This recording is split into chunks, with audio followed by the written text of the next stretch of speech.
So I'll repeat what Donald Sutherland's son Kiefer said today when announcing his father's death at 88. I personally think he was one of the most important actors in the history of film.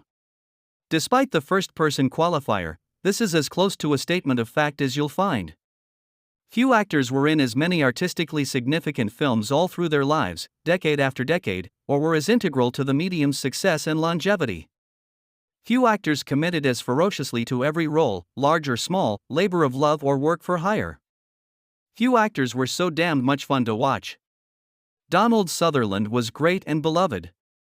Talk to anyone who loves acting and ask them to name their favorite work by this man, and they'll need a minute to think about it, and change their minds repeatedly. His performances in Ordinary People, Don't Look Now, Clute, 6 Degrees of Separation, the 1978 Invasion of the Body Snatchers, The Dirty Dozen, and M*A*S*H are so perfect and true that if any other actor had done even one of them, they might have been typecast as the character for the rest of their lives. Instead, those parts stood alone, unique and apart from every other Sutherland role. He clearly loved challenging, potentially alienating characters, especially in obsessive auteur projects that had a whiff of Ahab to them, like Fellini Casanova, 1900, and A Dry White Season. But he could also crush roles that might have seemed standard issue on paper, like the blandly ruthless President Snow in the Hunger Games films, which may prove to be gateway drug performances for future Sutherland completists, as the Star Wars and Lord of the Rings movies were a way for people to learn about Christopher Lee. Well into Sutherland's 70s and 80s, he continued to deliver richly detailed, often revelatory work, whether playing an Alzheimer's-afflicted senior citizen in The Leisure Seeker or J. Paul Getty in the FX series Trust, a miserly monster who refused to pay his grandson's kidnappers the ransom they demanded until they sent him a severed ear. Sutherland's instinct for the most honest way into a moment was so keen that he could even take an old Hollywood chestnut like hard-ass coach who only wants the best from his athlete and secretly loves him like a son and crack it open in a way that could turn even the most cynical filmgoer into a blubbering wreck.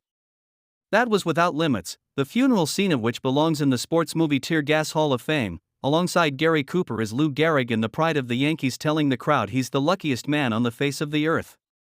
When Sutherland gets up in front of the mourners, you feel like you're watching not a sports drama with archetypal characters but a video of an ordinary man asked to speak at a memorial service. His performances as two grieving parents, in Ordinary People and Nicholas Regg's nonlinear horror drama Don't Look Now, take viewers right into the heart of that specific kind of pain, which is characterized by a combination of traumatized numbness and a desperate reaching out for familiar comforts, a chance to cheer the home team at a high school swim meet, a too quiet family dinner that ignores the fact that someone's not there, an anxious and needy tryst. He seemed special from the moment he broke through in the late 1960s. After many years of paying his dues on stage and TV in Canada, he acted in a string of counterculture-attuned war films, including The Dirty Dozen, Kelly's Heroes. Then he moved on to leading man status in the likes of Clute, Don't Look Now, Steelyard Blues, Casanova, and the 1978 remake of Invasion of the Body Snatchers, origin point for one of the single greatest images in horror film history, Sutherland pointing and screaming, now an inescapable meme. Starting in that decade and continuing throughout his life, Sutherland cemented his status as one of those actors you were always glad to see, especially when you didn't know he was even in a film. He was a bohemian, hedonistic leftist who made FTW, an anti-Vietnam War documentary with Jane Fonda, and was put on a CIA watch list for his political activities. He never entirely abandoned the just hitchhiked in from the commune, mustachioed brother of Tom Baker in's Doctor Who look.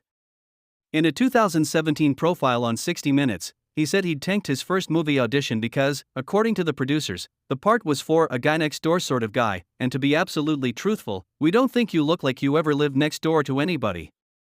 Sutherland was instead at home playing weirdos, like the anachronistic protoflower child in the World War II movie Kelly's Heroes, the Hannibal Lecter-ish arsonist in Backdraft, or the preening reverend in Little Murders who turns what should be a simple marriage ceremony into a navel-gazing monologue that's the pre-internet version of a TED Talk. The latter two roles are examples of a Sutherland specialty, the high-impact cameo that tucks a whole movie into an actor's back pocket. The greatest example is his 16-minute appearance in JFK as Mr. X, the informant who lays out the conspiracy for Kevin Costner's fretful hero, ending with a jocular, "The truth is on your side, Bubba." You could also make a case for Sutherland as one of the best examples of a legendary actor who accepts larky, off-brand small roles, or bigger roles in franchise films that others might treat as a savings account fattener, then acts them with such integrity that you'd think he'd gone on set thinking it would be the last part he'd ever play.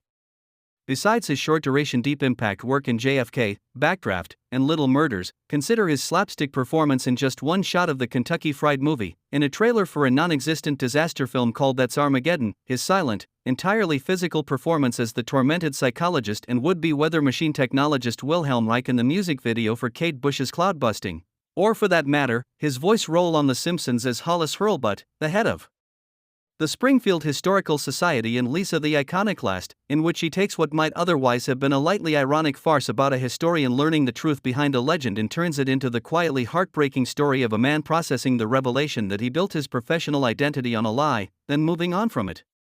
Even Sutherland's voiceovers for products were masterclasses in believing the fiction.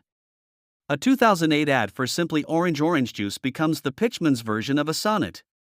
He was personally responsible for one of the most piercing scenes in Ordinary People, where Mary Tyler Moore's icy, numb Beth comes downstairs in the middle of the night and finds her husband, Calvin, sitting at the dinner table, where he confesses, "I don't know if I love you anymore." Sutherland originally played the scene with Calvin disintegrating into sobs. A few days later, they watched the rushes, and Sutherland asked if they could reshoot the scene because he worried he'd fucked it by showing too much emotion. Redford said no, then changed his mind 3 months after production had wrapped. By that point, they couldn't get the cinematographer, John Bailey, and Moore was off doing a play. He told me that he could get Robert Surtees, who shot The Graduate, to film it, and while he didn't have the set, he did have the curtains and a window. "I'd have to play Mary's part. Would you mind doing it again?" So we res-hot it. That's me acting against Bob Redford there. He was, quite simply, one of the best ever to do it.